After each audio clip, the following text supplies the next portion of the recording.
So I'm stood here in my kitchen cooking my tea, and I was thinking about a conversation I had today. And this was someone who came into the office and they said to me, well, actually I asked them whether they needed a mortgage, and they said, no, we're going to rent. We wouldn't even look at a mortgage, to be honest with you, because what's the point? So I was like, what do you mean, what's the point?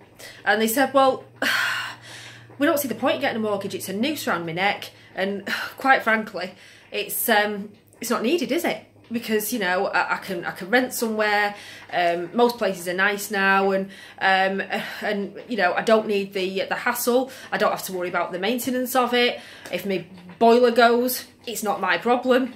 I can lock up and leave it. I've got no ties, so why bother? Fair dues. But then it got me thinking that actually there's a lot of people who must think like this.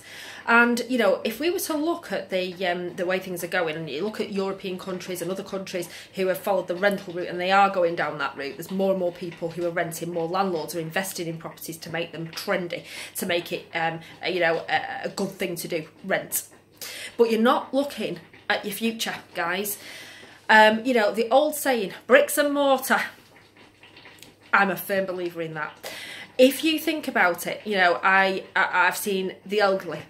So great when we're all young, but as you get older, me included, you get to a point and you've been renting, you've been happy, you've gone spending your money, you're not tied up with anything, no noose, and then suddenly you're in your 80s, and Mr. or Mrs. Landlord says, sorry, but I've got to sell.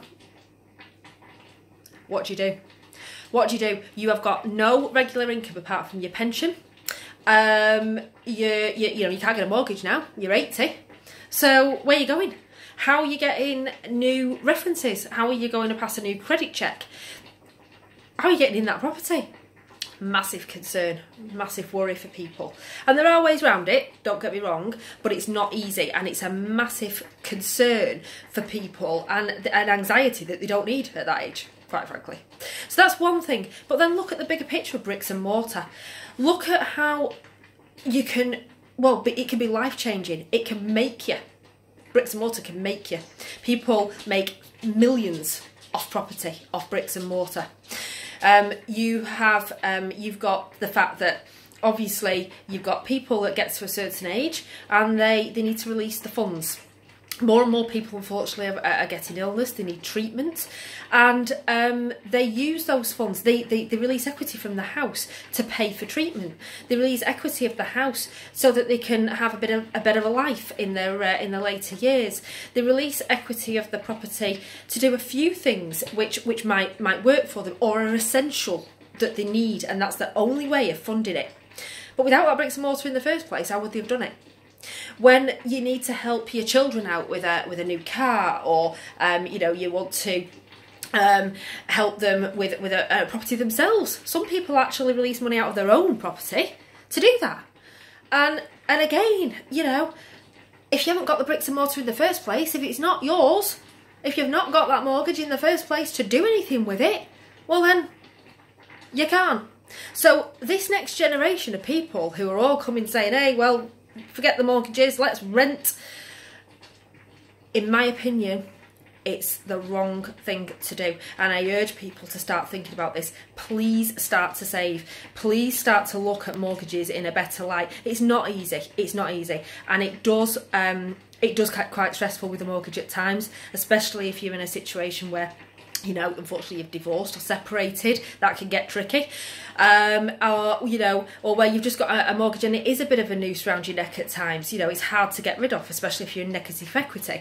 But get the right advice before you buy. Get the right advice about what you need to do to get the right property so that you don't lose out in the long run. And if you do that and you take a bit of time, then bricks and mortar can still be your best investment. Your banks, your building societies, their interest rates aren't great. I had a landlord who came to me who sold his stock with us last year because he was worried about all the implications and restrictions that the government had brought in for landlords. He's just been back in. He's just bought another set of properties to rent out. Why? Because he's brought them because he's realised he's took his money out of his houses and he's got nowhere to invest it. There's nothing giving him the same return. Even though it's not really making him a huge profit anymore, it was still a profit, and he's still got equity in those properties that eventually one day he can cash back in. His banks, his building societies, his pension schemes, they're not working. Premium bonds, whatever it is, nowhere near the investment that he had when he had the properties.